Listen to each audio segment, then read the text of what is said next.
गुरु समान दाता नहीं, याचक शिष्य समाने। तीन लोक की संपदा, सो गुरु दीनी दाने। अब पुण्यात्माओं क्या बताते हैं, परमात्मा ने एक बहुत सिंपल सी वाणी में कह दिया कि तीन लोक की संपदा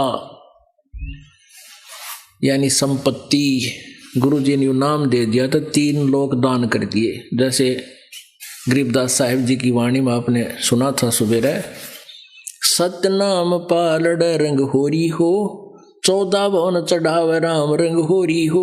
तीन लोक पास्यंग धरे रंग होरी हो, तो ना तुला तुलाया राम रंग होरी हो। ऐसा नाम दे दिए, तीन लोक भी उसके पास्यंग हैं।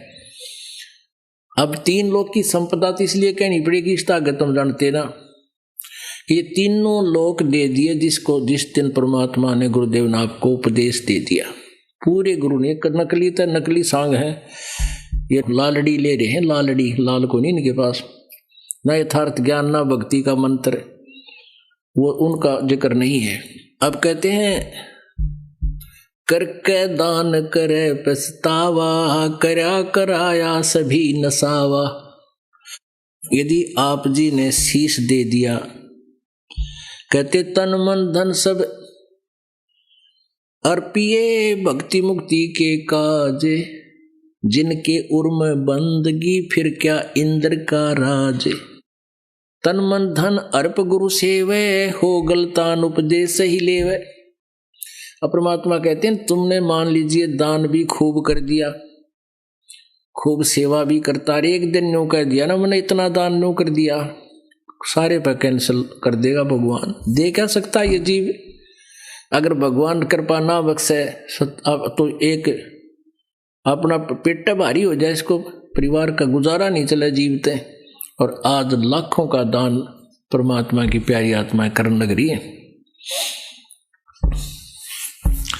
तो कहते एक दिन भी जन्यू कह दिया कि मैंने दान कर दिया, कहते उस दिन खत्म है। तू तन मन धन दिया तो भला किया, सिर का जासी भारे। जो कभू के मैं दिया, बहुत सह सिर मार। गुरु बड़े गोविंद से, मन में देख विचारे। हरि सुमरे सोवार हैं, गुरु सुमरे हो पार। कबीर ये तन विष की बेलड़ी, गुरु अमृत की खाने। शीश दिए जो गुरु मिले है, तो भी सस्ता जाने। पुण्यात्माओं विचार कर लेना इन बातों पर। ये कोई डूम बाट के गीत को ना, ये कोई सांगी के बनाए हुए सांग नहीं, या फिल्मी कहानी नहीं बना रखी किसी ने। ये भगवान के बोले अमृत वचन है। ये वो सच्चिदानंद घन ब्रह्म की वाणी है जो गीता जी अध्याय नंबर 4 के श्लोक नंबर 32 में जिसके बारे में कहा गया, ब्रह्मण मुखे, जो पूर्ण परम अक्षर ब्रह्म की मुख से जो उच्चारित है। 7 दीप 9 खंड में, गुरु से बड़ा ना कोई। करता करे न कर सके, हे गुरु करे सो होए। और तो गुरु है ही नहीं पृथ्वी पर, ये सत्कर मान लियो, ये अभिमान नहीं, या सच्चाई समझ लेना। या तो स्वयं परमात्मा आए थे कबीर जी, और उन्होंने उनकी शरण में जो आया उनको वो लाभ दिया जो जहां वो कहीं भ्रम भटक रहे थे वहां लाभ नहीं मिला। अपने विषय में परमात्मा ने स्वयं बताया है, कबीर पर्वत पर्वत में फिरा, कारण अपने राम। राम जैसे संत मिले, जिन सारे सब काम। तो जब कबीर जी की से ही सबके सुख हुए और कहीं पर भी लाभ उनको मिला नहीं, तो वो भगवान थे और हम भगवान को ढूंढ रहे थे। और कहीं तो अपने ऊपर उदाहरण दिया परमात्मा ने, गुरु बड़े गोविंद से, क्योंकि उस समय गोविंद भगवान मान रहे थे विष्णु जी को। विष्णु जी के पास भी मत्था टेका है, सारी आरती स्तुति कर ली, स्तोत्र कर लिए, कोई लाभ नहीं हुआ, कर्म के प्रारब्ध का दंड नहीं मिटा, दुख तो कबीर जी के पास आकर मिटे। तो वो कहते थे भक्त, ये भगवान मैं तो भगवान की पूजा करनी किया और आपके शरण में आते ही आपको समर्पित होते ही मेरा सुख हो गया। तो परमात्मा को खुद तो मालिक थे ही वो, तो क्या कहते हैं, गुरु बड़े गोविंद से मन में देख विचार। इब तो विचार कर ले तू, मैं गुरु जी हूं तो मैं थारे गोविंद तो बड़ा हूं। गुरु बड़े गोविंद से मन में देख विचारे, हरि सुमरे सोवार है गुरु सुमरे होए पार। तो पुण्यात्मा इनके एक एक वाणी का बहुत गहरा विचार है, अर्थ है। फिर परमात्मा ने कहा, 7 दीप 9 खंड में गुरु से बड़ा ना कोई, करता करे न कर सके गुरु करे सो होवे।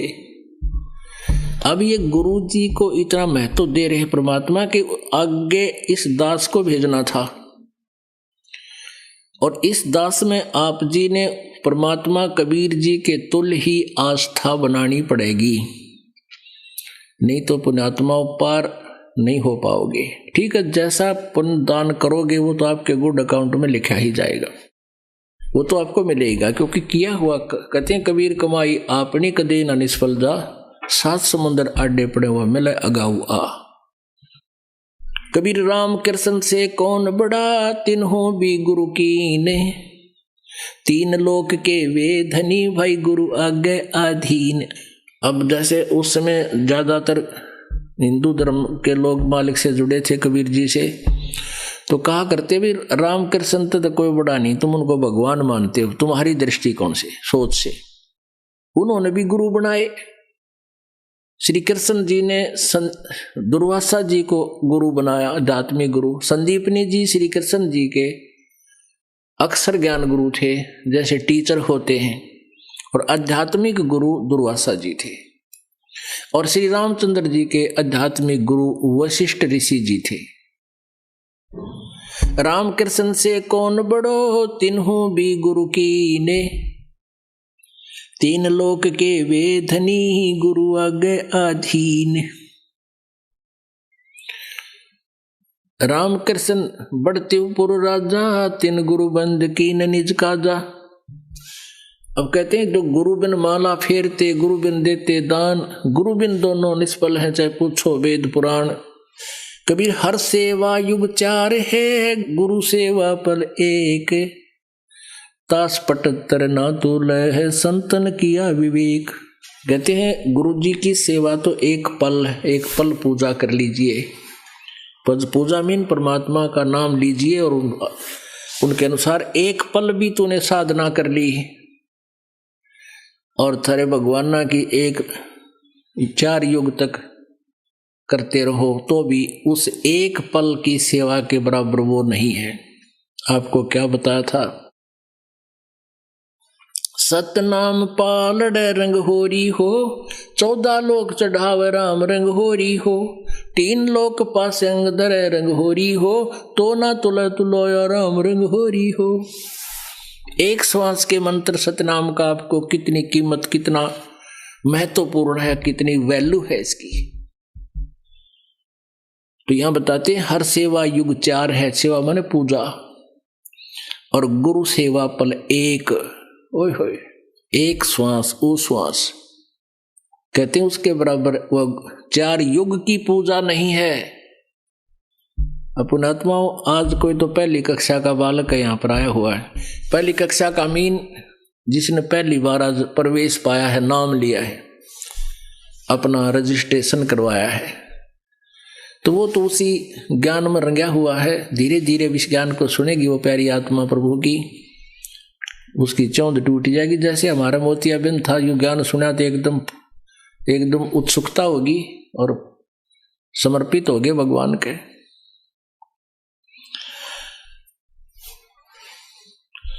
परमात्मा ने सतगुरु की महिमा कितनी बताई है। सतगुरु दाता है कलमाही, प्राण उदाहरण उतरे साईं। सतगुरु दाता दीन दयालम, यम किंकर के तोड़े जालम। सतगुरु दाता दया कराही, अगम दीप से सोचल आही। ऋग्वेद मंडल नंबर 9 और सूक्त नंबर 86 मंत्र 26 और 27 में, ऋग्वेद मंडल नंबर 9 और सूक्त नंबर 82 मंत्र 1, 2, 3 में, ऋग्वेद मंडल नंबर 9 सूक्त नंबर 20 और मंत्र नंबर 1, ऋग्वेद मंडल नंबर 9 सूक्त नंबर 96 में मंत्र 16 से लेकर 20 तक, और भी बहुत से मंत्र हैं। तो इनमें प्रत्यक्ष उन्हीं का अनुवाद किया हुआ। ये दास अनुवाद करे तो वो ना मानने दे भोली आत्माओं को कि रामपाल ने संस्कृत ना आती, और उन्हीं के द्वारा अनुवादित दास आपके रूबरू कर रहा है। उनमें स्पष्ट किया है कि कबीर देव है वो, कबीर साहब, कबीर परमात्मा, वो अमर पुरुष ऊपर तीसरे मुक्ति धाम में रहता है, विराजमान है, और वहां से गति करके ज्ञान देने की एक सतगुरु तत्वदर्शी संत की भूमिका करने से वहां से चलकर आता है और अपनी प्यारी आत्माओं को ज्ञान से तृप्त करता है। वो कबीर वाणी के माध्यम से वो अमृतवाणी बोलता है, और उस ऋषि रूप में प्रगट, संत रूप में प्रगट, उस ऋषि द्वारा बोली गई वह अमृतवाणी उसके बहुत बड़े अनुयायी हो जाते हैं। उस मालिक के, जब वो आता है लाखों की संख्या में, फिर उनको वो अमृतवाणी अमृत के तुल्य स्वादिष्ट होती है, उनको बहुत प्यारी लगती है। और अब ये क्या कर रहे हैं गरीबदास साहिब जी, वही सभी वेदों का विसार साथ में बता रहे हैं। सतगुरु दाता दया कराही, अगम दीप से सोचल आही।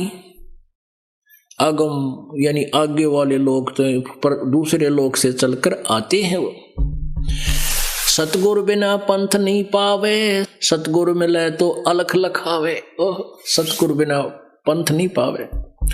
और परमेश्वर जी भी कहते हैं, कबीर परमेश्वर जी भी कहते हैं, भाई गुरु बिन काहू न पाया ज्ञान, जो थोथा बुस छड़े किसाना। गुरु बिन वेद पढ़े जो प्राणी, समझे न सार रहे अज्ञानी।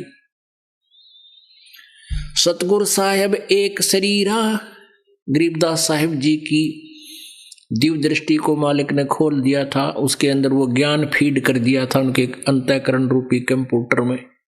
अब गरीबदास जी ने भी वही कलम तोड़ महिमा गाई है कबीर परमेश्वर की। सतगुरु साहेब एक शरीरा, सतगुरु बिना ना लागे तीरा। सतगुरु बान बिहंगम मारे, सतगुरु भव सागर से तारे।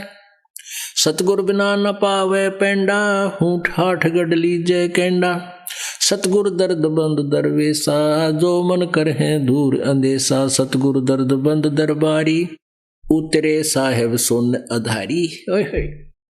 वो परमात्मा ऊपर सुन्न में, सतलोक में सबसे टॉप मोस्ट प्लेस पर रहते हैं, और वहां से अवतरित हुए एज इट इज सहस्री राय। सतगुरु साहेब अंगना दूजा, ये सरगुण वे निर्गुण पूजा। निर्गुण सरगुण एक है, दूजा ब्रह्म विकार। निर्गुण साहेब आप हैं, सरगुण संत विचार।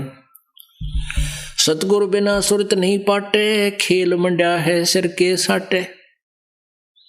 सतगुरु भक्ति मुक्ति के दानी, सतगुरु बिना न छूटे खानी। मार्ग बिना चलन है तेरा, सतगुरु मेटे चमर अंधेरा। अपने प्राण दान जो करही, तन मन धन सब अर्पण धरही। सतगुरु शंख कला दर्शावे, सतगुरु अर्श विमान बिठावे। सतगुरु भव सागर के कोली, सतगुरु पार निभावे डोली। सतगुरु मादर पेदर हमारे, भव सागर के तारण हारे। सतगुरु सुंदर रूप अपारा, सतगुरु तीन लोक से न्यारा। कबीर जी जैसा स्वरूप किसी का नहीं था पृथ्वी पे। सतगुरु परम पदार्थ पूरा, सतगुरु बिना ना बाजे तूरा। सतगुरु आवा दान कर देवे, सतगुरु राम रसायन भेवे। सतगुरु पशु मानुष कर डारे, सिद्धि देकर ब्रह्म विचारे।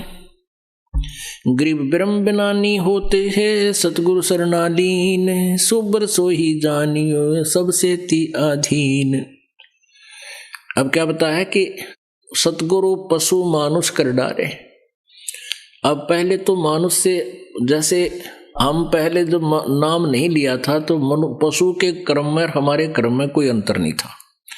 फिर कहते हैं कि सतगुरु जो होते हैं वो अपने नाम रूपी सिद्धि माने शक्ति से, अपनी शक्ति से नाम प्रवेश करके, जैसे सिरंज के द्वारा दवाई इंजेक्शन के माध्यम से शरीर में प्रवेश कर दी जाती है, जो दवाई सही औषधि होती है मेडिसिन, वह फिर अपनी क्रिया करती है।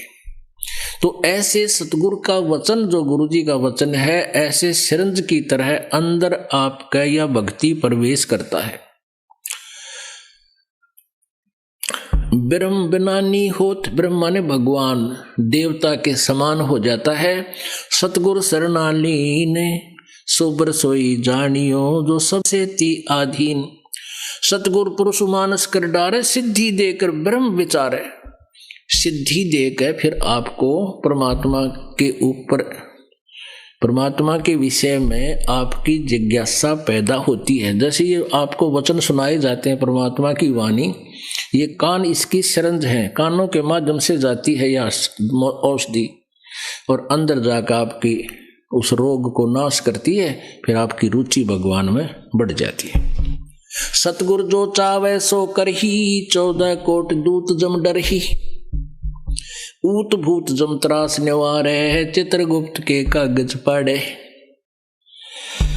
सतगुरु जो चाहे सो करही, और 14 कोट दूत जम डरही, यम के दूत, ये 14 कोट करोड़ हैं, वो भी कहते हैं मालिक कबीर जी से डरते हैं। और ऊत भूत जम त्रास निवारे, चित्रगुप्त के कागज पढ़े। ऊत भूत कौन सा होता है? कहते जो बेऔलादा चला जाता है ना, जिसकी संतान ना होती, उसको ऊत भूत कहे, ऊत नपूत। और वो घना दुखी करता है, क्योंकि उसकी कुछ संपत्ति को दूसरे उसके हकीकी प्रयोग कर रहे होते हैं, और वो इतना, ये जीव का इतनी गंदी वृत्ति है, वो बहुत परेशान करता है। तो वो सभी जंतर मंत्र करनिया तय भी काबू नहीं आता। ये जो सियाने बोलते हो ना, अब ये जंतर मंत्र करने, ये तो कंप्रोमाइज करते हैं भूता गिला। उसका इतना चढ़ा दे, उसके 5 लत्ते धर दे, उसकी एक मंडी बनवा दे, यानी अस्थायी कुछ दिन, घंटे, 2 दिन, महीने, 2 महीना खातर। और यहाँ इनका लांडा ला दिया जाता है परमात्मा के दरबार में, ये ढूंढे ना पावे परमात्मा के सामने। परमात्मा की जब वाणी नाम लेने के बाद इन भूतों की कोई यहाँ रहने की, आपके घर में नहीं रह सकते वो। और वैसे तो ये भी जीव ही है, और जब बकवाद ना कर पड़े रहेंगे, ये तो अपना हानि नहीं कर सकते, मेरा कहने का भाव ये। और जहां परमात्मा की वाणी होगी, उस घर के आसपास भी ये टिक नहीं सकते। इस मालिक के मंत्र जहां होगा, यानी ये ज्ञान सही नाम जाप होगा परिवार में। अब क्या होता है कि जैसे एक सदस्य नाम ले लिया, 4 ले नहीं रहे, वो तो फिर उनका प्लेटफॉर्म है, उन मत रहेंगे वो तो उनके फिर वो रेस्टोरेंट बन गए। तो सब ने लेना पड़ेगा नाम, गरते कति उनका बीज नाश करने के लिए। अब गुरु जी के बारे में क्या बताया है? परमेश्वर कबीर जी ने कहा कि मम संत मुझे जान मेरा ही स्वरूपम। जैसे अब इस दास को परमेश्वर ने गुरु बनाया है, सतगुरु बनाया है, ये सत्कर मान लेना। जैसे पहले आए थे आदरणीय गरीबदास साहिब जी थे, वो भी गुरु थे, लेकिन उनको सार नाम देने का अधिकार नहीं था, मना कर गए थे। परमात्मा ने ये उनको पहले कह दिया था। वो स्वयं तो साधना करते ही थे, वो तो अपना पार कर गए। ऐसे ही नानक साहिब जी को सार नाम देने का आदेश नहीं था। आपने बालाजी वाली जन्म साखी में आंखों पढ़ा, नानक जी स्वयं वो मंत्र जान के मौखिक जाप किया, ताकि इनकी क्या प्रतिक्रिया होगी। उन नबी, वो चेला ने भी वो जाप शुरू कर दिया सतनाम का। तब कबीर वो लग गया डूबने। जब नानक साहब ने इसलिए वो झटका दिया था कि आने वाले समय में कोई इसको दान ना कर दे, तो सिख समाज में इसको दान नहीं करते बिल्कुल भी। वैसे तो कोई भी नहीं कर रहा था इस दास के अतिरिक्त। इस दास की नकल करके का जब नकली कोई कर रहा है तो वो अधिकारी ना होने से डुप्लीकेट, वो तो जाली पासपोर्ट बना रहा है। तो वो दोनों पिटेंगे, बनवानियां भी बनानियां भी, दोनों को सजा होगी। तो इस प्रकार मम संत मुझे जान मेरा ही स्वरूपम।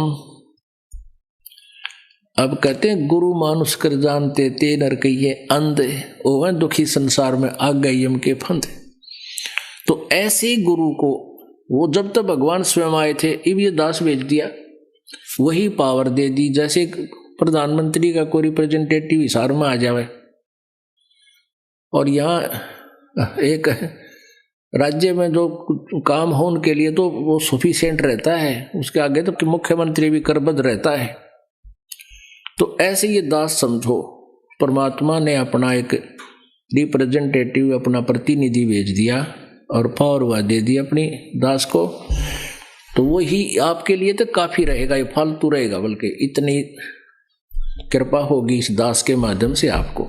तो फिर भी उन्होंने यही कहा कि फिर उस गुरु को मानुष ना माने और तब तुम्हारा ये काम सरेगा। हमने गुरु जी के प्रति भगवान का तुल मान करके फिर हमारी कैसा तो बोलना हो गुरु जी के सामने, निष्कपट भाव होगा। अगर आप भगवान के सामने भी झूठ बोलोगे जाके तो फिर क्यों डरे ढोरे हो? गुरु जी के सामने मीन भगवान के सामने एक रिहर्सल है आपकी, हृदय की बात बता, चाहे मैं धमकाऊं चाहे राजी बोलूं, ये बच्चे की तरह आना, अपने अभिमान नहीं रखना, चाहे कुछ भी कहे।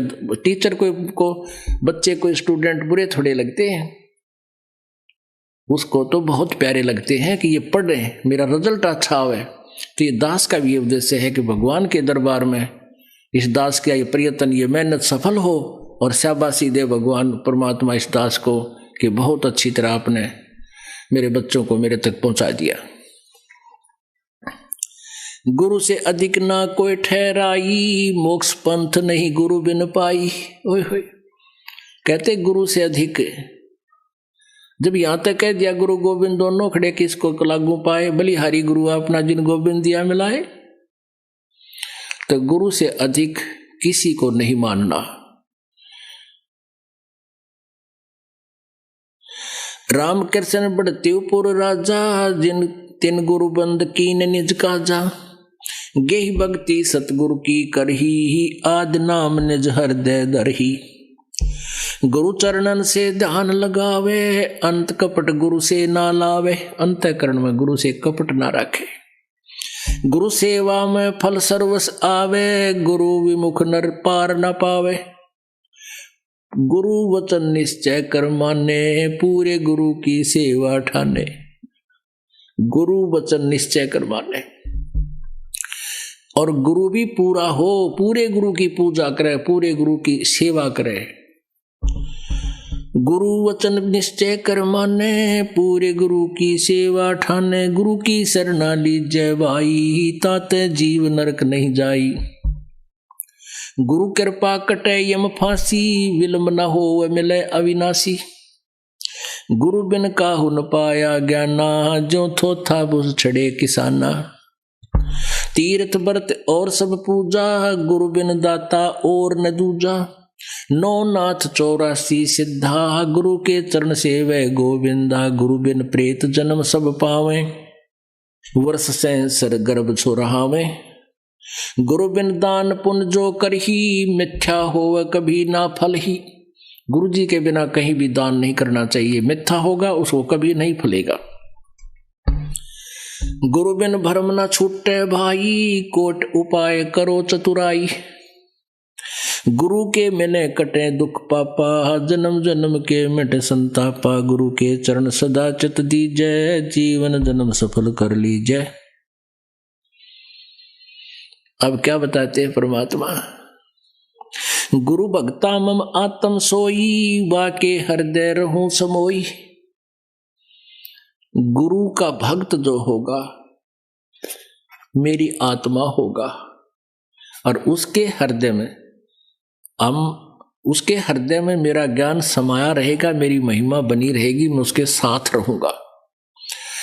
अब जैसे आपने एक कथा सुनी थी कागभूषण की, उनके गुरुजी शिवजी के पुजारी थे। शिवजी भगवान उन पर उस संत पर, ब्राह्मण पर राजी थे, प्रसन्न थे।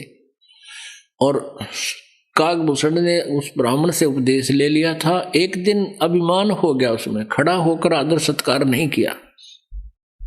अपनी बेइज्जती मान गया, क्योंकि वो पहले वहां बैठा मंदिर में 20-30 भक्तों को शिव पुराण की कथा सुना हुआ था, और वो श्रोता जो थे वो उसकी मीठी मीठी वाणी से और शिव कथा सुनकर उसकी महिमा गाँव थे। अकाप जी तो गुरु जी से भी अच्छे ज्ञान देते हो। वो फूल उसमें मान बढ़ाई समागी, और अभिमान इस जीव का सबसे बड़ा शत्रु होता है। उसने कहता है मैंने खड़ा होकर सत्कार गुरु का नहीं किया, अपनी बेइज्जती मान गया मैं, क्यों समर्थक बैठे थे। गुरु जी ने नहीं ध्यान दिया, क्योंकि क्या किया या ना किया वो तो अपने भगवान के ध्यान में पूजा करने लग गया।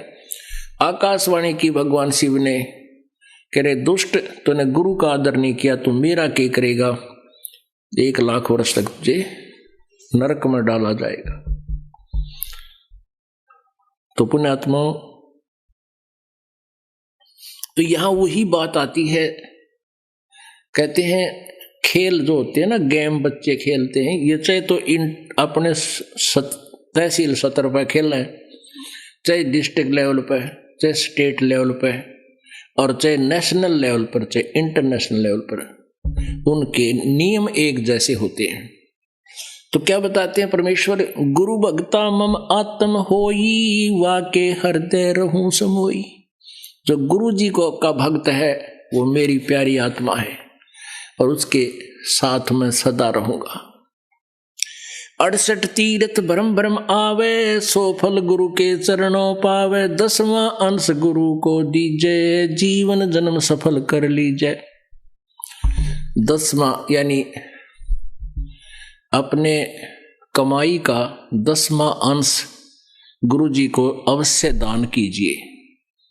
अपने आत्माओं, आप जिस बात से परिचित होगे तो आप दान कर पाओगे, ना तो नहीं करोगे।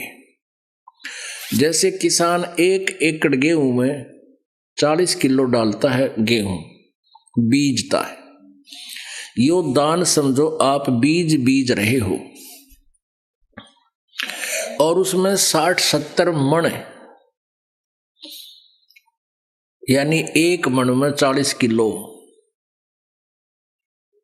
इतना गेहूं प्राप्त होता है, और तूड़ा रह गया न्यारा, भूस रह गया अलग से।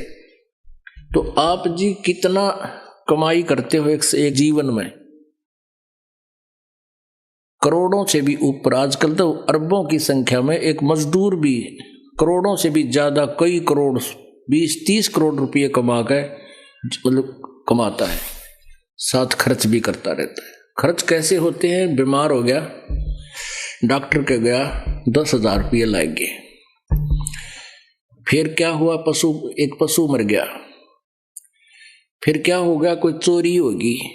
अब जो दान नहीं कर पा रहे हैं, कंजूसी करते हैं, ना खर्चा ना चल, थोड़े से दान कर दें, और कल ना और नुकसान हो जाए। कहता जी मैंने डंडी मारूं था काफी दिन से, 2 वर्ष हो गए थे नाम लिए, नर पाठ का भी उतना करूं,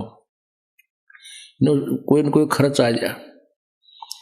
और फिर ने सोचते सोचते एक भैंस मर गई, 50,000 की लाया था, 45,000 की। वो तेरा गजब हुई हो। और फिर वो भी जो हो गया वो भी सहन करना पड़ा। फिर लग गया मैं ज्ञान ध्यान तो सुन, फिर पता चला, फिर दान शुरू किया। तो परमात्मा कहते हैं अगर दान नहीं कर पाओगे तो काल की तो और खींचेगा मीटर।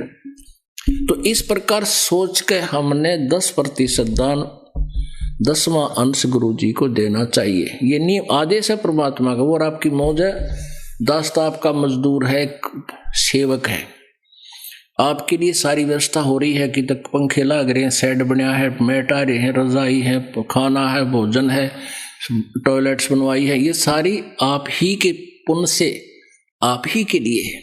हम तो यहाँ केवल एक मजदूरी कर रहे हैं। तो इस प्रकार आप जी को ये बताना दास का कर्तव्य बना है। नो ना सोचियो को लालच में बतावे दास, नहीं, मेरा कर्तव्य बनता है आपको ये प्रेरणा देने का। और आपने ये फार्मूले अपनाने हैं, अपनाने पड़ेंगे सफल होने के लिए। और परमात्मा कहते हैं चिड़ी चोंच भर ले गई, नदी न घट्यो नीरे, दान दिए धन घटे नहीं, नो कह रे साहिब कबीर। परमात्मा की वाणी है, दान देने तो धन नहीं घटेगा, गारंटी देता हूं। लेकिन कुपात्र को दिया हुआ दान व्यर्थ होता है, सुपात्र को दे। 10वां अंश गुरु को दीजिए, जीवन जन्म सफल कर लीजिए। गुरु बिन होम यज्ञ नहीं कीजिए, गुरु की आज्ञा माहे रहीजे। गुरु सुर तुरु सुरधेनु समाना, पावे चरण मुक्ति परवाना। ओए होए, गुरु जी कहते हैं सुरतरु और सुरधेनु समाना। आप एक कथा सुना कर, कहानियां सुना करते थे कि स्वर्ग में एक कल्प तरु है। स्वर्ग में एक कल्प तरु है, तरु माने वृक्ष। उसके नीचे बैठ के जो भी कल्पना करते हैं वही वस्तु उसको प्राप्त हो जाती है स्वर्ग में। अब पुण्यात्माओं, वो के है कल्पतरु। जैसे आप होटल में चले गए और होटल में आपसे पहले 10,000, 2,000, 4,000 रुपये जमा करा लेते हैं और बैरा आ गया नौकर, हाँ जी बोलो क्या भाई, रोटी ला, दाल ला, है कोई फलानी चीज ला, कोई कैंपा कोला ला दे, 1 मिनट में ला रखेगा।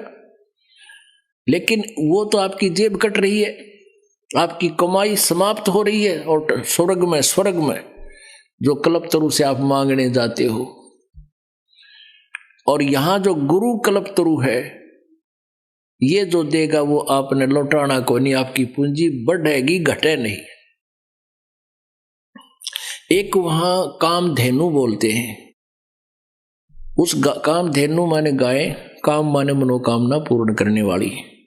कहते कामधेनु से जो भी खाद्य पदार्थ आप अर्ज करोगे वो तुरंत आपको उपलब्ध करा देगी। खीर, पकवान, कचौड़ी, पटौड़ी, हलवे, कोई भी फ्रूट वो आपको देगी। तो वह भी एक बैल समझ लो होटल की, आप ही की पूंजी घटेगी और वो आपको प्रदान कराएंगे। और यहां क्या बताते हैं, गुरु सुरतरु सुरधेनु समाना। सुरतरु मान देवताओं का पेड़, सुरधेनु देवताओं की गाय, व कामधेनु गाय। और पावे चरण मुक्ति परवाना, चरणन में, उसके चरणन में मुक्ति मिलेगी। और वो काम भी गुरुजी के सामने आप आते हो, आप प्रथम बार आते हो, महा दुखी होते हैं। कुछ पुण्यात्मा भी हैं जो आत्म कल्याण के लिए भी आती हैं, वो 10% है, बाकी ज्यादा काल के दुखी किए हुए प्राणी ही यहाँ आ रहे हैं। आना चाहिए, वो दुख भी वरदान सिद्ध होगा आपके लिए। और आप जी आकर इस दास के सामने अर्ज करते हो, मन में सोचकर भी खड़े होते हो, तो वो इस दास के माध्यम से परमेश्वर कबीर जी के दरबार में जाती है। दास तो एक बैल है, बैल घंटी, और वहां से खुड़कती है वो परमात्मा। फिर आपकी वो मनोकामना मिनटों में पूर्ण। शुरुआत में आपके पुण्य नहीं होते, ना आपने कोई चोनी दान कर रखी होती, तो भी आपको राहत शुरू हो जाएगी, क्योंकि वो परमात्मा अपने कोटे से देगा। क्योंकि आपके पास तो पुण्य समाप्त हो लिए, पुण्य समाप्त हुए तो आपका राम रूस गया, आपके ऊपर दुख आ गए, सुख समाप्त हो गए, वो जल खत्म हो गया। तो यहाँ गुरु जी की सेवा, हैंडपंप की पूजा करी, चलाया, तो फिर पानी भरने लग गए, तो वो फिर से आप परिपूर्ण हो जाओगे। तो शुरुआत में परमात्मा सुर तुरु सुरधेनु जैसे काम करेगा आपके गुरु जी के माध्यम से, यानी आपको मांगते ही देगा, लेकिन वो आपकी पूंजी नहीं होगी। ये परमात्मा कबीर जी की अपने कोटे से आपको होगा। फिर आपसे कहा जाएगा कि ईब आप ऐसे ऐसे करके स्वयं धनी बनो, ये साधनाएं करो।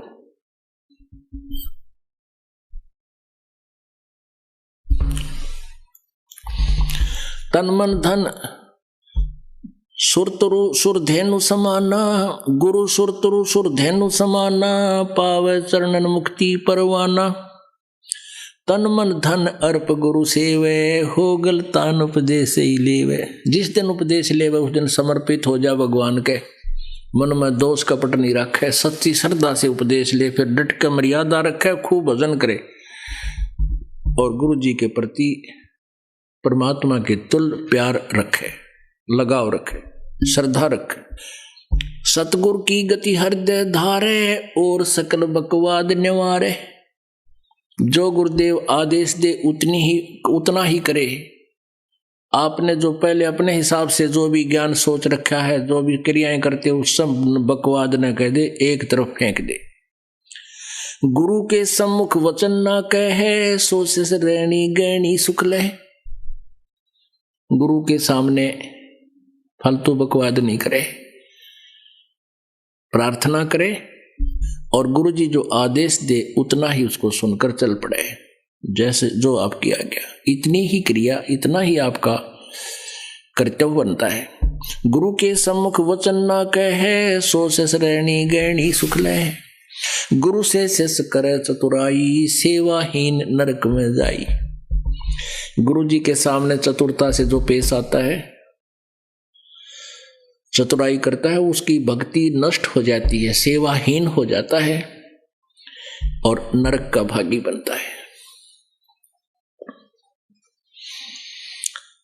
शिष्य होए सर्वस निवारे, ही कपट मुख प्रीत उचारे। कहते हैं शिष्य होकर और गुरु जी के ऊपर समर्पित नहीं है, बता ये दास के मांगेगा आप तय। कहते हैं गुरु तो ऐसा चाहिए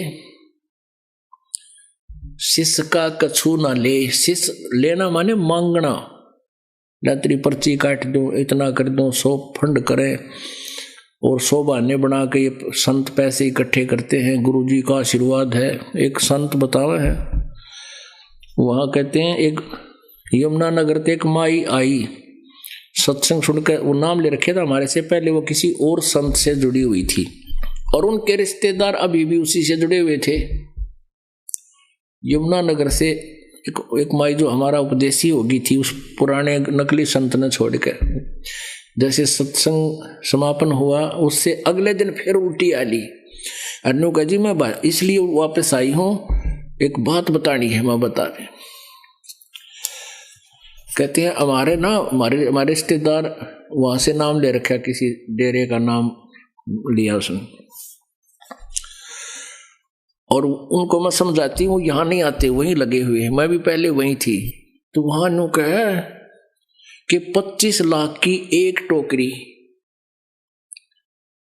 वह बेरानी मिर्च बतावे थी, कोई नींबू बतावे थी, एक टोकरी, उसमें मेरे ख्याल में 2 धड़ी 10 किलो मिर्च होंगी।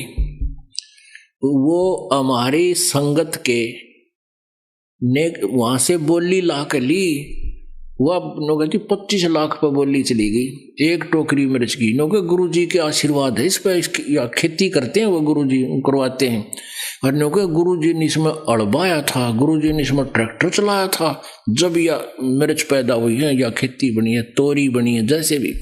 फिर उन श्रद्धालुओं की श्रद्धा को खरीदते हैं वो लोग। नो बोली जी हमारी रिश्तेदार ने एक मिर्च 2500 की पड़ी, वो तेरा गजब हुई, एक मिर्च या हरी कच्ची मिर्च। नो बोली 2500 में ली है, गुरु जी के आशीर्वाद की है ना या टट्टू तो वह गुरु जी है और के उनके आशीर्वाद से। तो 25 लाख की एक टोकरी, वहां बेरा कितनी टोकरी बेची तो करोड़ों आदमी जान दो रहा। तो इस तरह ये दास ऐसे कभी आपसे कोई तगड़मबाजी से ना कहा ना कहेगा। तो गुरु जी आप गुरु के सामने आपने कहते क्या बताते हैं कि शिष्य होए सर्वस नहीं वारे, ये कपट मुख प्रीत उचारे। ऊपर लोग देखा ऊपर तो मीठा बोला है और अंदर मैंने कहा जो करना हो करना है, गुरु जी ने कहने दे। अब गुरु जी क्या कहते हैं, 10वां अंश गुरु को दीजे, जीवन जन्म सफल कर लीजिए। अब ये जो निर्देश दास का नहीं है, दास तो आपको पढ़ के बताओ, भगवान का आदेश है, और ना बताऊं तो मैं दोषी। मैं इसको बहुत कम बार रिवाइज करता हूं, आप भी देखते होंगे। इस परमात्मा के वाणी को बहुत कम बार मैं बताता हूं, क्योंकि नए नए भक्त जो होते हैं वो बेदक ना जा। अब गुरु जी तय बार बार न्यू कहे भाई 10वां अंश तो देना ही चाहिए, लालच करें, लेकिन ये लालच नहीं, आपके कल्याण के लिए दास का कर्तव्य है इसको बताना। अब क्या बताते हैं, शिष्य होए सर्वस नहीं वारे, यानी समर्पित नहीं होता, और ये कपट मुख प्रीत उचारे, अंदर में दोष ऊपर तो मीठा बोला। हाँ जी हाँ जी। तो कहते हैं सो जीव कैसे लोक सिधाई, बिन गुरु मिले मोहे ना पाई। होय होय। गुरु से करे कपट चतुराई, सो हंसा भव भर में आई। अब क्या बताते हैं परमात्मा, जो ऐसी क्रिया करता है भक्त, वो कैसे सतलोक जा सकता है और गुरु के मिले बिना मुझे प्राप्त नहीं कर सकता। गुरु से मिलना क्या तात्पर्य है? गुरु से मिलना यानी गुरु के प्रति पूरी श्रद्धा हो जाना और गुरु जी के प्रत्येक आदेश का पालन करना, ये गुरु जी से मिलना होता है। और जब तक गुरु जी से आप नहीं मिलते हो, यानी कहते हैं लोहा और पारस, पारस एक पत्थर होता है जो लोहे से टच हो जाता है तो उसको सोना बना देता है। कहते हैं रूमी वस्त्र अंतरा, लोहे पारस जान, लोहे पारस बीच, और कोट वर्ष संगत रहे, पलटे नहीं अभीच। अब जैसे एक रूमी वस्त्र यानी पतला सा कपड़ा होता है, बिल्कुल दुपट्टा टाइप, कहते हैं उस पारस पत्थर के और लोहे के बीच में अगर वो उस रूमी वस्त्र यानी पतले से वस्त्र के जितना भी गैप रह गया और वो जरा सा गैप होता है, साथ रखे दिखाई देते हैं, कहते हैं उसमें परिवर्तन नहीं आ सकता, वो तो कति घसाना पड़ेगा, नहीं साथ लगाना पड़ेगा। तो आप उपदेश भी ले रहे हो और गुरु जी के अंदर आपकी आस्था, आपका हृदय नहीं लगा है, उसमें हृदय से आपकी कसक नहीं है, तो आप मानुष से देवता नहीं बन पाओगे, यानी सतलोक जाने योग्य नहीं होगे, आप लोहे से सोना नहीं बन पाओगे। वो मिलना कैसे है? गुरु के प्रति परमात्मा के तुल श्रद्धा बनानी है। गुरु से कपट शेष जो राखे, यमराजा के मुगदर चाखे। जो गुरु जी से कपट रखता है, यम के दूत उसका मोगरे मारेंगे, मुगदर। जो जन गुरु की निंदा कर ही, शुक्र समान गर्भ में पड़ही। जो जन गुरु की निंदा करते हैं वो नरक में जाते हैं, शुक्र स्वान कुत्ते गधे की योनि प्राप्त करते हैं। गुरु की निंदा सुने जो काना, ताको निश्चय नरक निदाना। अपने मुख निंदा जो करही, परिवार सहित नरक में पड़ही। गुरु को तजय भजय जो आना, तापसुआ को फूकट ज्ञाना। कहते हैं गुरु की निंदा सुने जो काना, ताको निश्चय नरक निदाना। अब आप जी के गुरु जी के बारे में कोई निंदा करता है, ऊटपटांग बकवाद करता है, आपने उसकी तरफ ध्यान नहीं देना चाहिए। जैसे आप सुन रहे हो, आपके कान में तो पड़गी वो बात, लेकिन आपके असर ना होगी, जो कह रहा सच्ची है, तो आपने सुनकर भी सुना नहीं। और यदि कोई बकवास करता है गुरुजी के बारे में और आपके मन में भी दोष आता है, तो आपने वह निंदा सुन ली, आपकी भक्ति नष्ट होगी।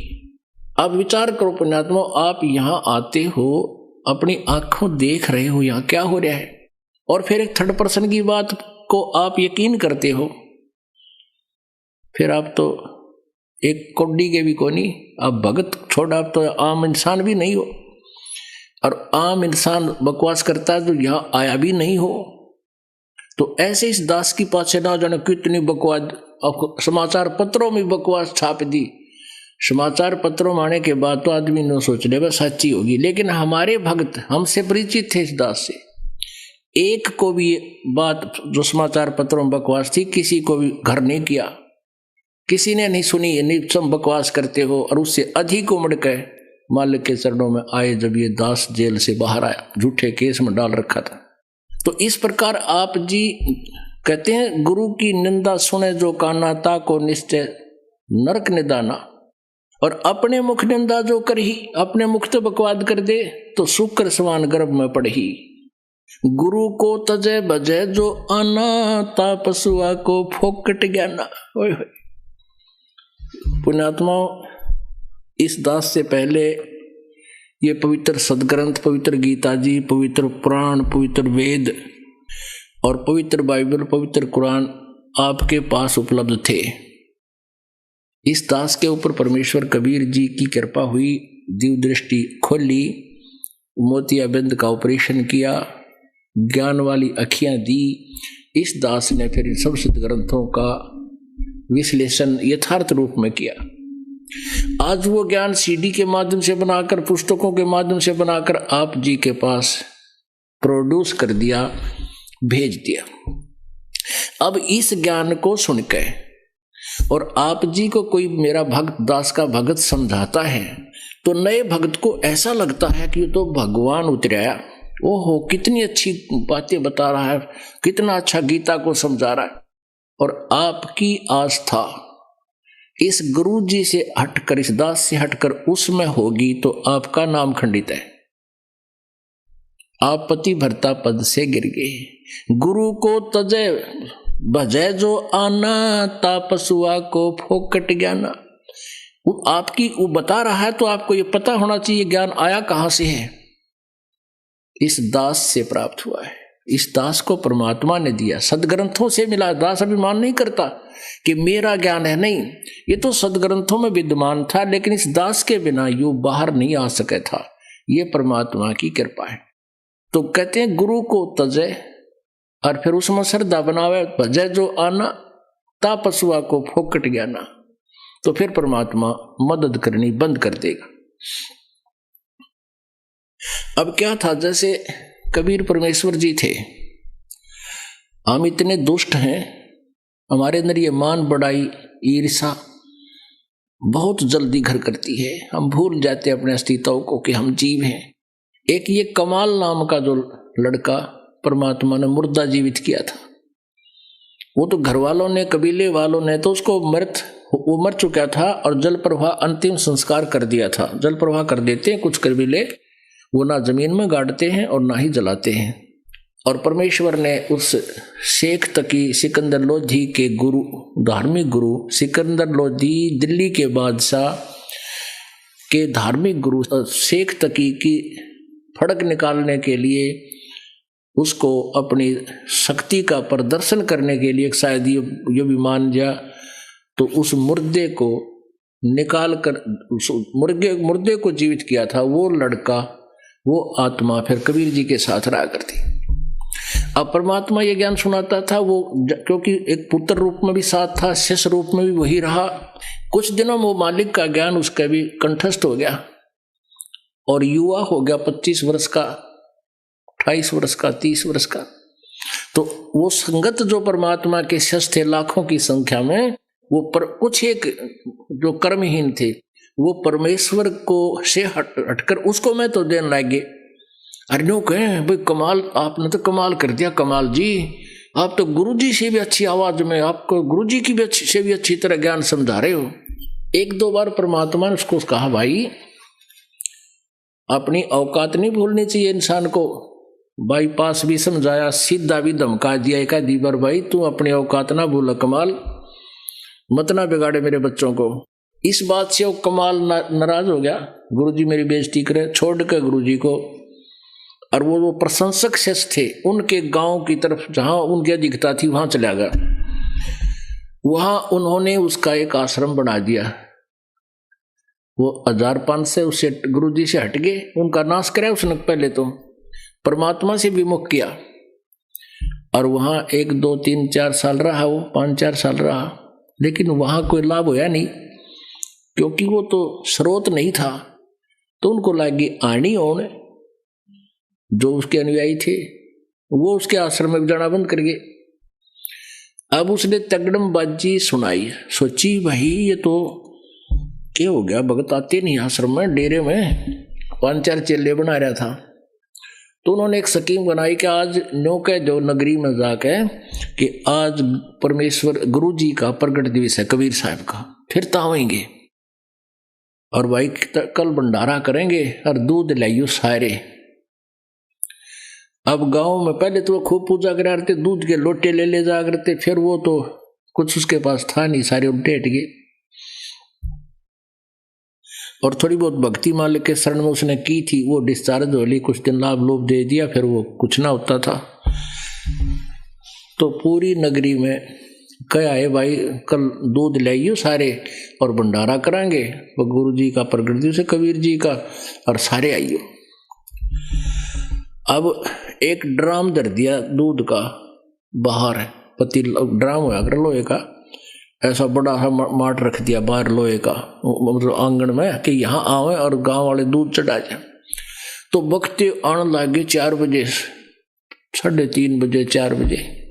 अब मालिक कबीर परमात्मा की कृपा सबके मन में एक भावना बना दी तकरीबन कि भाई दूध थोड़ा है, गर्मी का दिन है और मैं बख्ते जाऊंगा, लोटा भरा पानी का और चल पड़े ऊपर तक ढक के कपड़े थे।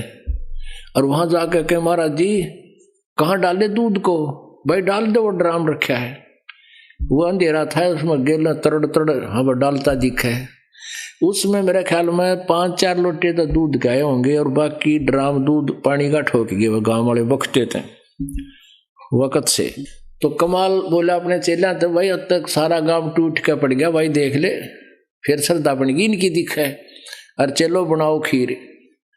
वो चेला ने उठाया कपड़ा, क्योंकि पानी डाल और उसमें ढक जाए कपड़े ने, उसके ऊपर डाल रखा था कपड़ा। चेला ने उठाया कपड़ा देखा उसमें, कहने लगे गुरुजी इसमें तो पानी भरा है।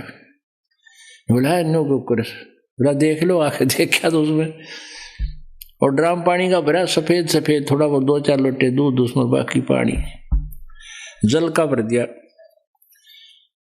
वो उतना बेशर्मी महसूस कर गया वो कमाल। वहां से उस गांव में रात न बाज गया, छोड़ गया कि राखी तुम मर जाके। तो पुण्यात्माओं, गुरु को तजय बजय जो आना, तापसुआ को फोकट ज्ञाना। गुरु से बैर करे सस जोई, भजन नास और बहुत बिगोई। पीढ़ी सहित नरक में पढ़ी, गुरु आज्ञा से लोप जो करही।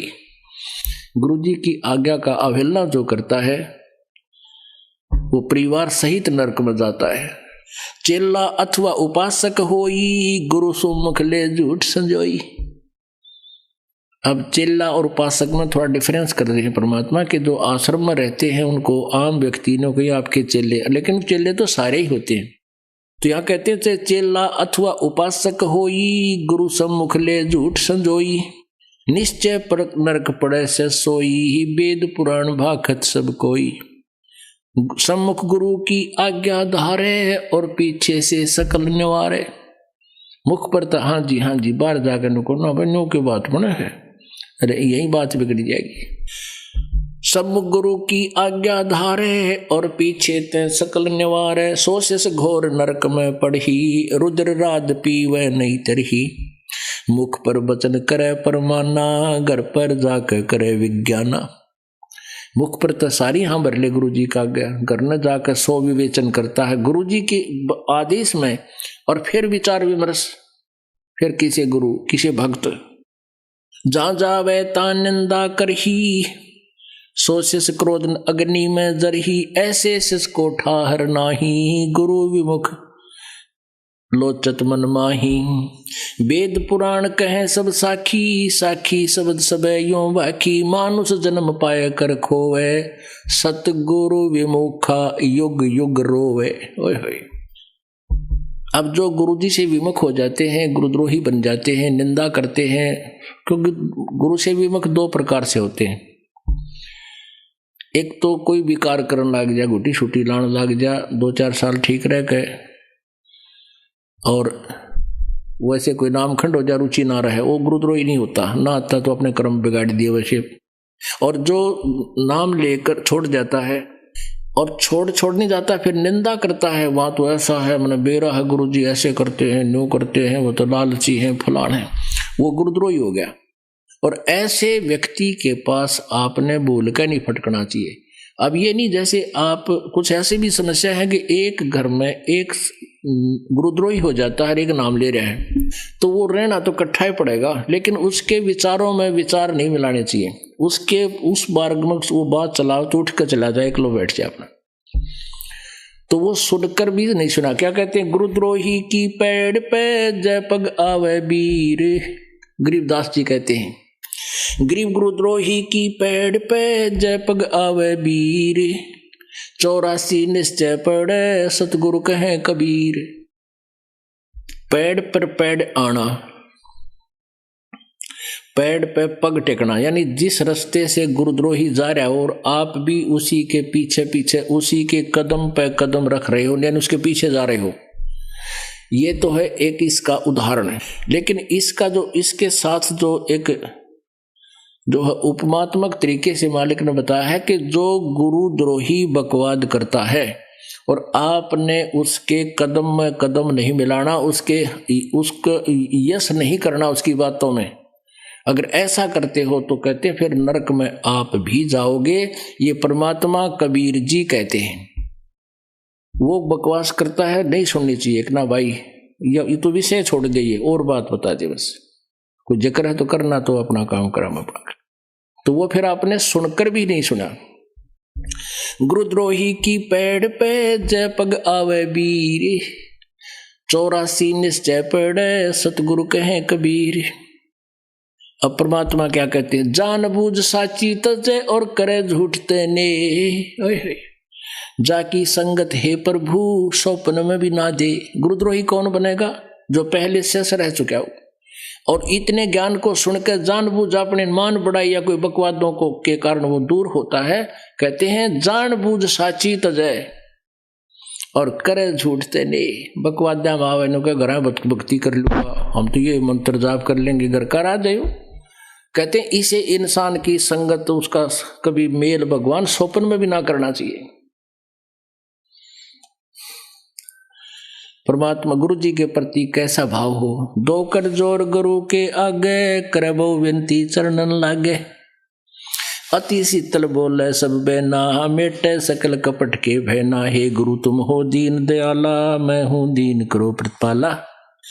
बंदी छोड़ में अति अनाथा, बहु जल बूढ़त पकड़ो हाथा। अपने गुरु जी के प्रति ऐसी विनम्रता हो। बंदी छोड़ हे गुरु, क्योंकि गुरु होगा वो बंदी छोड़ ही होगा।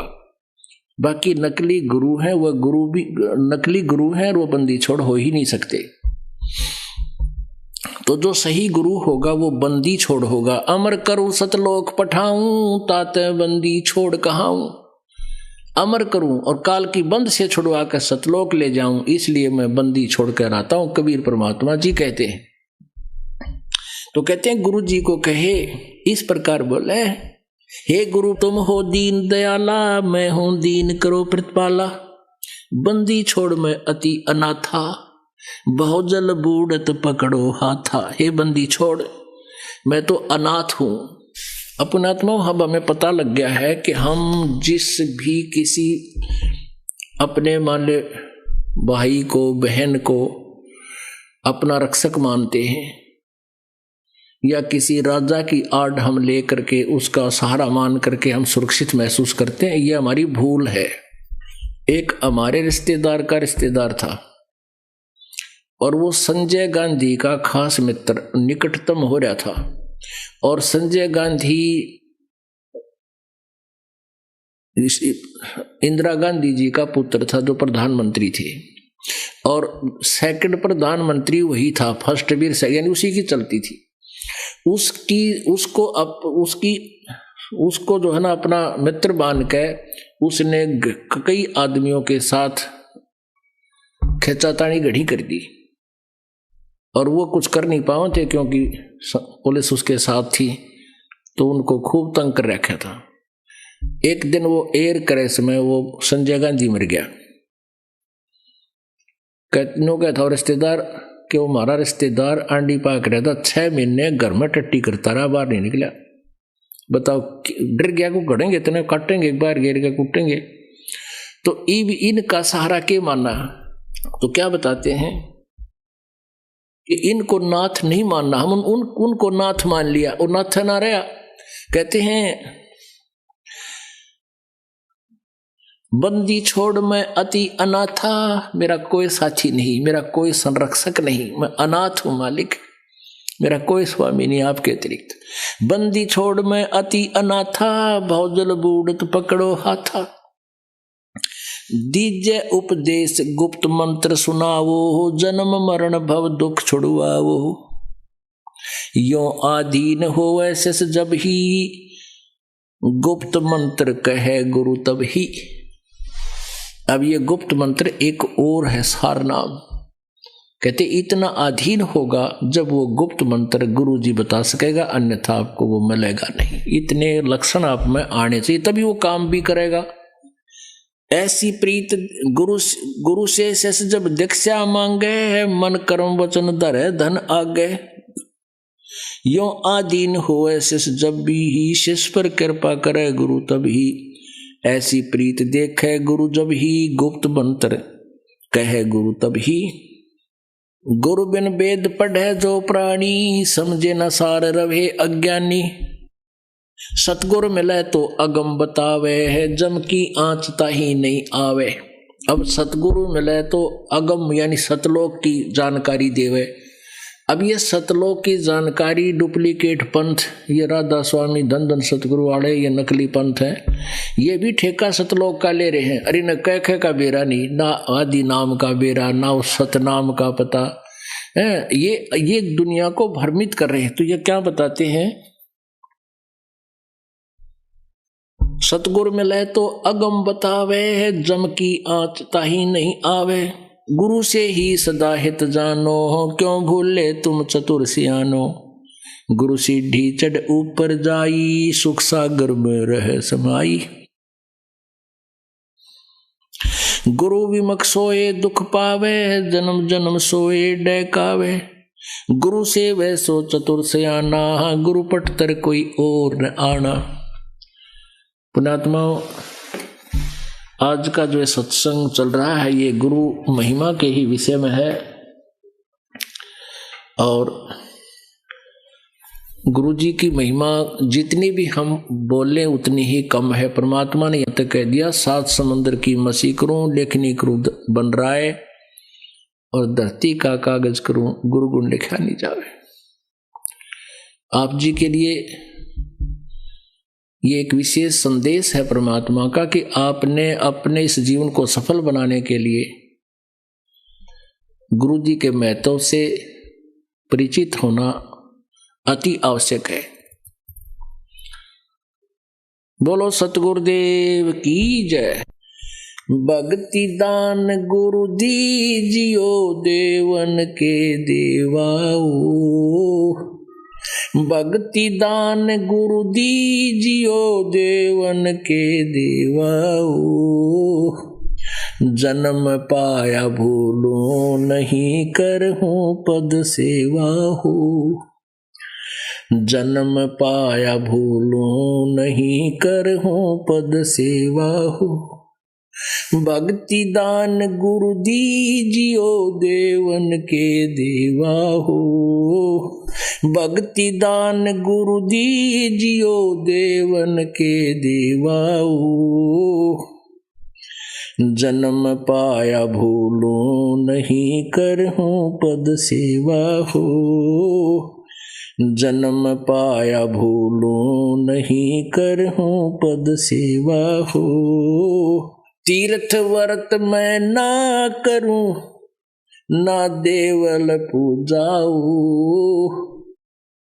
तीर्थ व्रत मैं ना करूं, ना मंदिर पूजाऊ। मनसा वाचा कर्मणा मेरे और न दूजा हो। मनसा वाचा कर्मणा मेरे और न दूजा हो। भक्ति दान गुरु दीजियो, देवन के देवाओ। जन्म पाया भूलूं नहीं, करहूं पद सेवा हो। जन्म पाया भूलूं नहीं, करहूं पद सेवा हो। भक्ति दान गुरु दीजियो, देवन के देवाओ।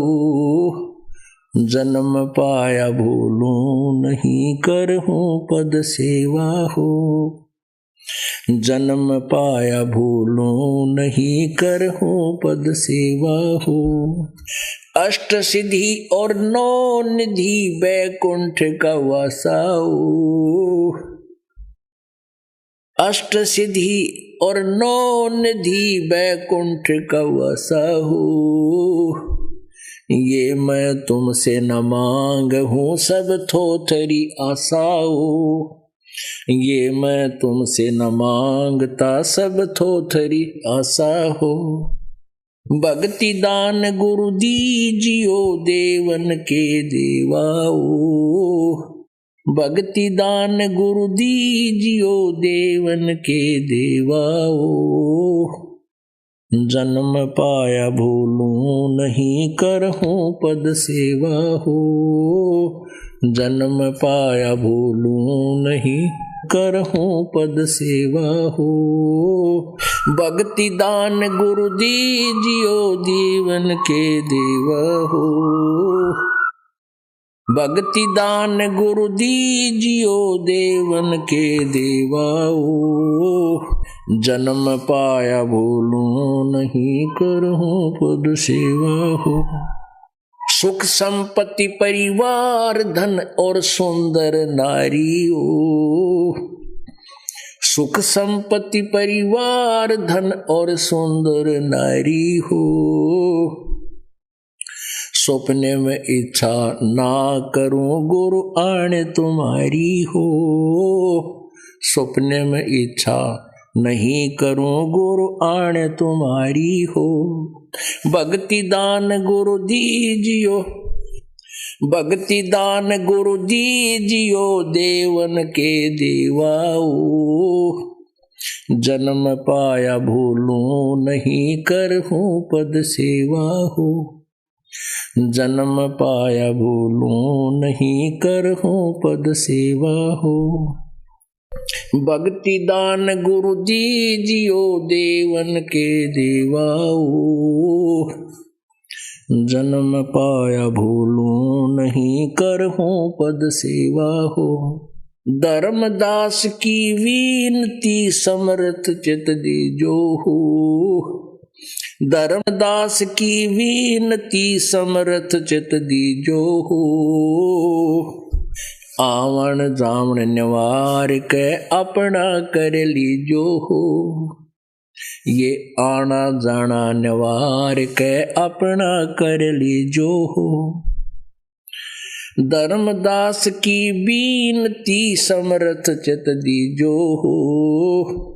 धर्मदास की विनती समर्थ चित दीजो हो। ये आना जाना निवार के अपना कर लीजो हो। आवन जावन निवार के अपना कर लीजो हो। भक्ति दान गुरु दीजियो देवन के देवाओ। भक्ति दान गुरु दीजियो देवन के देवाओ। जन्म पाया भूलूं नहीं, करहूं पद सेवा हो। जन्म पाया भूलूं नहीं, करहूं पद सेवा हो।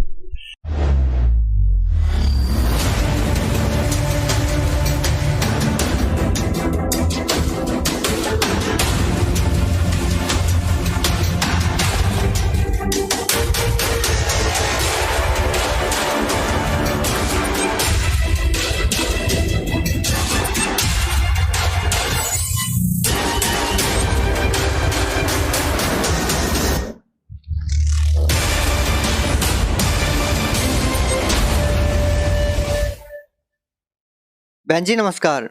नमस्ते जी। बहन जी क्या नाम है आपका? सर मेरा नाम है सीमा रुइल। सीमा जी कहाँ से आए आप? सीकर डिस्ट्रिक्ट राजस्थान से आए हूँ। अच्छा, एक बात जानना चाहेंगे आपसे कि संत रामपाल जी महाराज जी से आपने नाम दीक्षा कब ली? सर मैं 2014 में 23 फरवरी को नाम लिया था। संत रामपाल जी महाराज जी से नाम दीक्षा लेने से पहले आप क्या भक्ति साधनाएं करते थे? जैसे आम लोग करते हैं वही हम भक्ति करते थे शुरू से। जो भी देवी देवताओं की, शिव जी की, हनुमान जी की, जो भी भक्ति करते हैं वही सब हम करते थे। जो हमारे मम्मी पापा जो भी करते थे वही हम सबको भक्ति करते थे। आपने संत रामपाल जी महाराज जी से नाम दीक्षा क्यों ली?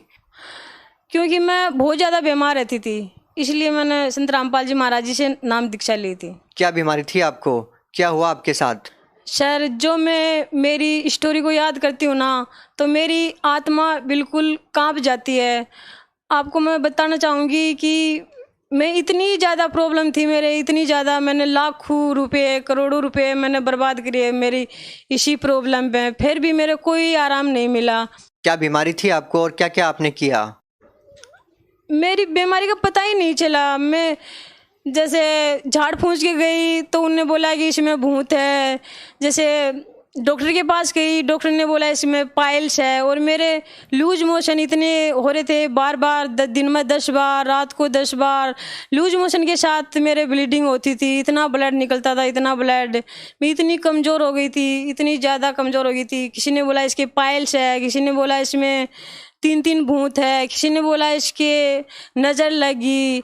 हमने सब कुछ कराया, झाड़ फूंक भी करवाई और पाइल्स का भी इलाज करवाया। पाइल्स के वो इंजेक्शन लगाते थे मेरे लेटरिन के रास्ते में, मैंने वो भी लगवाया। उससे मेरे और ज़्यादा प्रॉब्लम बढ़ती गई और कोई आराम नहीं मिला।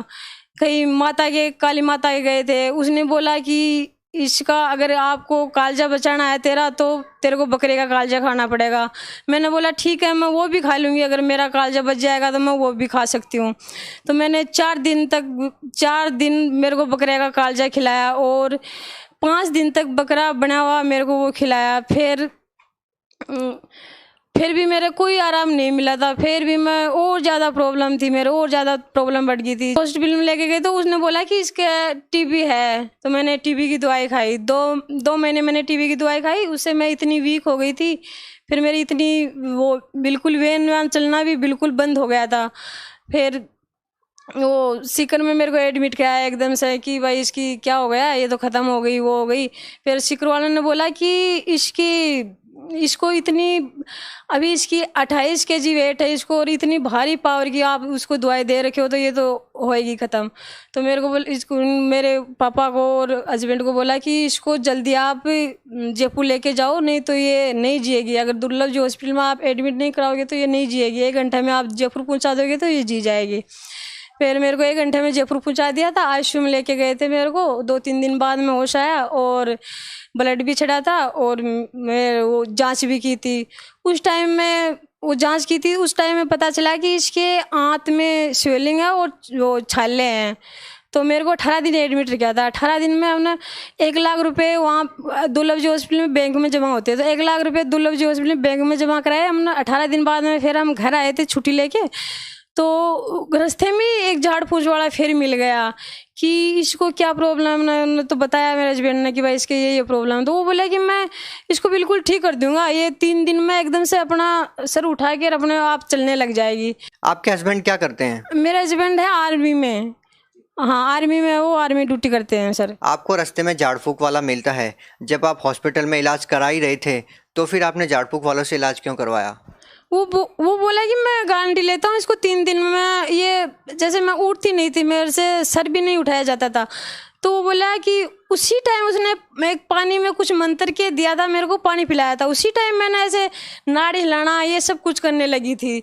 तो मेरे हस्बैंड को भी विश्वास हो गया कि हाँ ये ठीक कर देगा। क्या तांत्रिक ने आपको ठीक कर दिया? नहीं, वो 1 महीना मेरे को, 1 महीना एकदम ठीक सी रही थी मैं, कोई प्रॉब्लम नहीं। तो 1 महीने के बाद में वही प्रॉब्लम, फिर लूज मोशन, लेटरिन जाना, ब्लीडिंग। तो हमने 1 लाख रुपए दे के वो दवाई तो फेंक दी थी और फिर हम उस हॉस्पिटल में गए नहीं। और वो बोला कि इसका जो भी भूत थे हमने वो निकाल दिए और जो भी इसकी तो फिर आपने अपना इलाज किसी बड़े हॉस्पिटल में क्यों नहीं करवाया? वो सर पहले हस्बैंड बोल रहे थे कि वो थे ना आर्मी में थे तो थोड़े बहुत पीछे भी थे, तो बोले कि यहीं सिविल में अच्छा इलाज होगा, यहीं करवा लेते हैं। तो फिर लास्ट में किसी ने बताया, उसके साथ के जो आर्मी में ड्यूटी करते हैं उनके साथ वाले थे, उन्होंने बोला कि यार तो आप यहाँ पे क्यों वो लूट रहे हो, आप दिल्ली जाओ, RR हॉस्पिटल दिल्ली में जाओ, वहाँ आपका अच्छे से इलाज होगा और वहाँ से दवाई लो आप। R&R हॉस्पिटल में हम पहुँचे थे 2010 में 1 जनवरी को। तो वहाँ आते ही वो जांच भी नहीं की थी मेरे को, ऐसे कंडीशन देख के, और डॉक्टर ने बोला कि बेटा आप बहुत लेट हो गए हो, आपको ज़िंदगी भर ये दवाई खानी पड़ेगी और आपका ऐसे चलता रहेगा। फिर भी उन्होंने कोशिश की, मेरी इंडोस्कोपी कोलोनोस्कोपी वगैरह की, अभी इंडोस्कोपी की वो कोलोनोस्कोपी की मैं रिपोर्ट भी लेके आई हूँ। और उससे उन्होंने बोला कि वो जब जांच की थी, अंदर पेट में पाइप डाल के जांच की थी, तो उसमें पता चल गया कि उसकी, मेरे को बताया कि पूरी आपकी आंत खराब हो चुकी है, आपका इस कोई इलाज नहीं है, आपको ज़िंदगी भर दवाई खाना पड़ेगा, ऐसे चलता रहेगा, कभी ब्लीडिंग ज़्यादा कभी कम, ऐसे ब्लीडिंग है। तो फिर मेरे को दवाई देना शुरू कर दिया था, फिर भी मेरे को थोड़ा बहुत आराम था। उसके बाद में फिर मेरे 2011 में फिर कंडीशन वही ज़्यादा होने लगी थी, फीवर आने लगे थे, 10-10 दिन तक फीवर। जैसे एक महीने में मैं 25 दिन हॉस्पिटल में रहती थी और 5 दिन घर पे रहती थी। और फिर मेरे को डॉक्टर ने बोला कि इसको इंजेक्शन लगाएंगे, 1-1 लाख के इंजेक्शन लगाते थे मेरे। और 2011 और 12 में मेरे को 19 इंजेक्शन लगाए थे, 1-1 लाख के एक इंजेक्शन लगता था मेरा। और ब्लड जैसे 6 पॉइंट ब्लड हो गया, फिर ब्लड चढ़ाना, ब्लड भी मेरा O नेगेटिव है, 21 यूनिट मेरा ब्लड चढ़ गया था 2014 से पहले। और फिर उनसे भी कोई आराम नहीं था। तो फिर डॉक्टरों ने बोला कि इसके आराम नहीं मिल रहा, ऑल इंडिया की टीम बुलाई, 35 डॉक्टर आए थे देखने के लिए। तो उन्हें सुबह से लेकर शाम तक चेक किया मेरे को। तो उन्हें बोला कि जो आप इसको इलाज चल रहा है, जो आप इसको दवाई दे रहे हैं, इम्प्लिक्सी में इंजेक्शन दे रहे हैं 1-1 लाख के, अगर उनसे ही कोई आराम नहीं है तो इसके नहीं आराम हो सकता, इसकी ऑपरेशन भी नहीं कर सकते। हम बोले कि इसकी आंत भी हम बाहर नहीं निकाल सकते क्योंकि इसकी एज नहीं है अभी, और आंत दूसरी भी नहीं डल सकती, बगैर आंत के भी ये काम नहीं चला सकती। तो बोला इसको जो इंजेक्शन चल रहे हैं, जो दवाई दे रहे हैं वो बेस्ट है और इससे कोई इलाज नहीं है। तो उसके बाद में मेरे और ज़्यादा कंडीशन ख़राब हो गई थी, फीवर बिल्कुल इतना इन्फेक्शन हो गया था पेट में बहुत ज़्यादा, क्यों आंत तो ख़राब थी, बड़ी आंत, पूरी आंत ख़राब हो चुकी थी। फिर बार बार एडमिट रह के मैं इतना सीख गई थी कि मैं खुद दूसरों के इंजेक्शन लगा दिया करती वहाँ पे, लेट महीने में 20-25 दिन एडमिट रहना। और फिर 2013 में टेजीसाइक्लिन इंजेक्शन लगाते थे मेरे 10-10 हज़ार के, वो भी उल्टा असर करने, 1 लाख का लगाते, वो 20 दिन आराम रहता, उसके बाद में फिर वही दिक्कत है। फिर इतनी ज़्यादा दिक्कत हो गई थी, बहुत ज़्यादा। फिर 2013 में वो बताया था मेरे हस्बैंड को कि भाई ये हमने जो भी इलाज करना है वो कर दिया, हमने जो भी इसका इलाज कर रहे हैं, दवाई दे रहे हैं, एंटीबायोटिक दे रहे हैं, वो सब उसका उल्टा असर कर रही है। तो इसलिए आपको जहाँ भी इसको ले जाना है, जहाँ भी आपकी संतुष्टि है वहाँ ले जा सकते हैं। हमने जो भी इलाज करना है इसका कर दिया, ये बचेगी नहीं, इसकी कभी भी आंत फट सकती है, कभी भी ये मर सकती है। आप जहाँ भी इसको ले जाना चाहो ले जा सकते हो, हमने जो भी इसका इलाज करना है कर लिया। बहन जी, आपको ऑल इंडिया के टॉप मोस्ट 35 डॉक्टर आपको देख चुके थे और उन्होंने भी आपके पति को जवाब दे दिया था कि अब इनका जो इलाज था हमने इस लेवल तक कर दिया है कि अब आगे इनके लिए कोई भी चारा नहीं बचता है और आगे इनके लिए इलाज अब कोई भी नहीं है। फिर इसके बाद आपने क्या किया और फिर आप संत रामपाल जी महाराज जी के शरण में कैसे पहुँचे? जी, मैं एडमिट थी तो मेरे हस्बैंड को बता दिया था डॉक्टर ने कि भाई ये ख़त्म होगी। तो अगर जिस इंसान को ऐसे बता दे कि भाई तेरी वाइफ ख़त्म होगी तो उसको तो आपको पता ही है कैसा वो महसूस होगा। तो ऐसे दवाई लेने, उसी हॉस्पिटल में दवाई मिलती है तो शायद हम दवाई लेने गए थे, तो उन्हें वहाँ कोई उस आर्मी का ही था भगत, तो उसने बोला कि आप दुखी से दिख रहे हो मेरे को। तो बोले, मेरे हस्बैंड बोले कि हाँ यार मैं दुखी हूँ, मेरी ऐसे वाइफ की ऐसी प्रॉब्लम है और डॉक्टर ने ऐसे बता दिया, जवाब दे दिया, मैं क्या करूँ, अभी जितनी मेरे को सेवा करनी है मैं तो करूँगा। अभी मैं तो बचा नहीं सकता, नए डॉक्टर बचा सकते हैं, हमारे कोई बस की बात नहीं है बोलो इसको बचाना। तो वो बोला कि यार एक बार मेरे कहने से आप जहाँ बोले हो वहाँ जाना, बरवाड़ा आश्रम में जाना, और आप साधना चैनल पे 7:30 से 8:30 तक प्रोग्राम आता है, वो देखना आप। किसका प्रोग्राम आता था? संत रामपाल जी महाराज का बोले प्रोग्राम आता है, और वो 7:30 से 8:30 तक प्रोग्राम आता है, तो वो देखना आप। और एक बार मेरे कहने से वहाँ जाना। तो ये बोले कि यार मैं इनके चक्रों में बहुत गिर लिया, फिर लिया, हमने सब जगह वो गए, देवी देवताओं के हम सब चक्कर काट लिए, भगवान तो बोले है ही नहीं। तो बोले ठीक है तेरे कहने से मैं चला जाऊँगा, अगर ठीक है बच जाएगी तो। फिर हमने सत्संग सुना, थोड़ा बहुत ज्ञान समझ में आया, और बोला कि मेरा तो ऐसे है कि चलो हम चलते हैं बरवाड़ा आश्रम में। फिर मेरे को गाड़ी में लेके बरवाड़ा आश्रम में लेके गए। तो आश्रम में जाते ही बोला कि भाई आपको ये नाम दिया जाएगा, ये नियम है, जो भी नियम है। तो हमने संत रामपाल जी महाराज से नाम दीक्षा ले ली थी। फिर तो क्या संत रामपाल जी महाराज जी से नाम दीक्षा लेने के बाद आपकी वो बीमारी ठीक हुई जो ऑल इंडिया के टॉप मोस्ट 35 डॉक्टर भी ठीक नहीं कर पाए? संत रामपाल जी महाराज से नाम दीक्षा लेने के बाद में मेरे को लाभ मैं बताती हूँ, इतने लाभ मिले मैं बता नहीं सकती, इतने लाभ मिले मेरे को बहुत ज़्यादा। संत रामपाल जी महाराज जी नाम दीक्षा लेने के बाद में मेरे को तुरंत डॉक्टर ने बोला था कि इसकी ये नहीं बचेगी, इसकी आंत पेट फट के और ख़त्म हो जाएगी। तो मेरे वही हुआ था, मेरा पेट फूट गया था। मैं आपको दिखाती हूँ, मेरा यहाँ से डॉक्टर बोल रहे थे कि इसका ऑपरेशन नहीं हो सकता, नहीं इसका अभी एज नहीं है। मेरा 28 kg वेट था, और 28 kg वेट से मेरा 54 kg वेट हो गया। आप ही अंदाज़ा लगा सकते हो कि इसका कितना आराम मिला है, कितना नहीं मिला है। उसके बाद में मेरा ऑपरेशन किया, और 8 घंटा मेरा ऑपरेशन चला। तो डॉक्टर ने, वही डॉक्टर बोल रहे थे कि इसकी पूरी आंत खराब हो चुकी है, कभी भी ख़त्म हो सकती है। और वही डॉक्टर ऑपरेशन करके लेके आए थे। तो वो डॉक्टर बोल रहे थे कि डॉक्टर खुद आप देख के मेरे को हैरान हो गए कि इतना बड़ा चमत्कार कैसे हो गया, इसकी तो पूरी आंत खराब हो चुकी थी, ये कैसे हो सकता है, इसकी पूरी आंत अंदर बिल्कुल 16 साल की बच्ची की आंत कैसे हो सकती है, ये तो एक चमत्कार ही है। सर सबसे बड़ी हैरानी की तो ये बात है कि मेरी पूरी आंतें खराब, और उसके साथ में मेरे प्रेगनेंसी, और वो भी बेटी, और एकदम स्वस्थ है। ये जो आपके हाथ में रिपोर्ट है, ये कहाँ की रिपोर्ट है? पहले आप अपनी रिपोर्ट दिखाइए। जी R&R हॉस्पिटल की रिपोर्ट है, और ये 2010 और 12 की वो है जो मेरी कोलोनोस्कोपी की थी, कि डॉक्टर ने बताया था कि इसकी पूरी आंतें खराब हो चुकी है। वो रिपोर्ट मैं लेके आई हूँ। हमारे कैमरे में दिखाएं।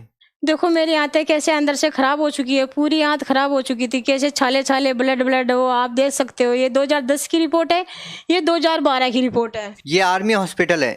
हाँ जी, ये आर्मी हॉस्पिटल है, धौलाकुआ के पास में R&R हॉस्पिटल, दिल्ली कैंट में। किस डॉक्टर ने आपका इलाज किया? ये कर्नल डॉक्टर राहुल जैन ने।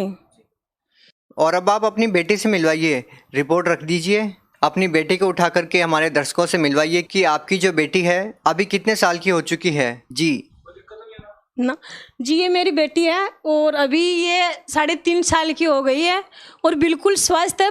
संत रामपाल जी महाराज की दया से ये स्वस्थ है बिल्कुल। जी, ये भी हैरान करने वाली बात है कि आपकी आंतें बाहर हैं, फटी हुई है, निकली हुई है, फिर भी आपने अपनी बेटी को ऐसे गोद में उठा लिया है। इसका वेट कितना है?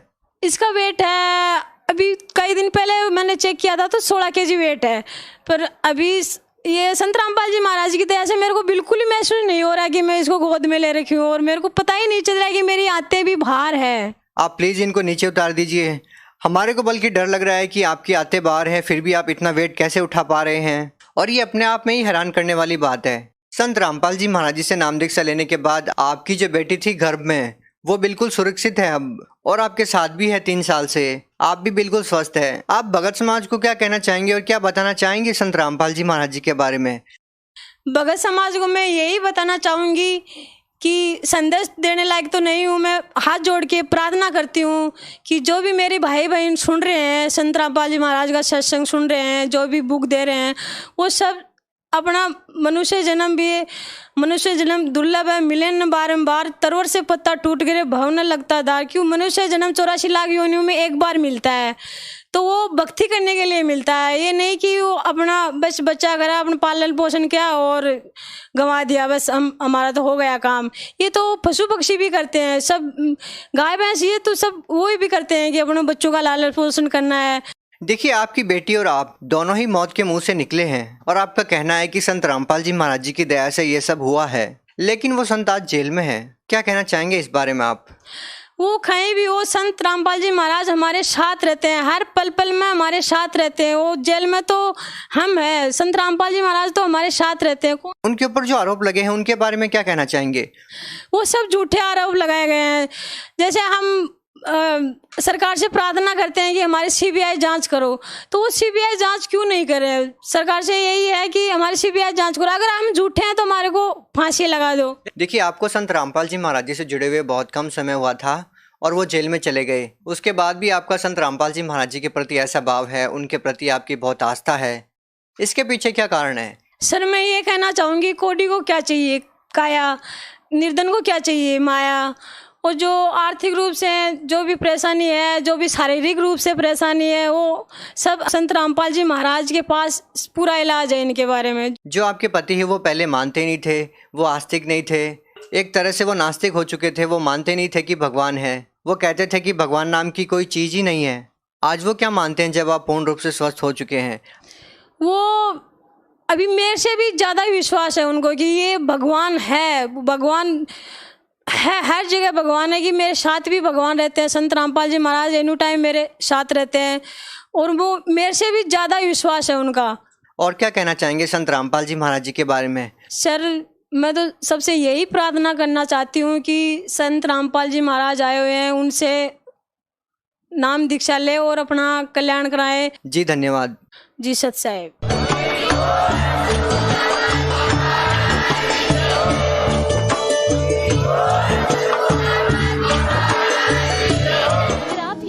YouTube पर देख रहे हैं तो हमारे चैनल को सब्सक्राइब करें और बेल आइकन को दबाना ना भूलें। अगर आप Facebook पर ये वीडियो देख रहे हैं तो हमारे पेज को लाइक करें।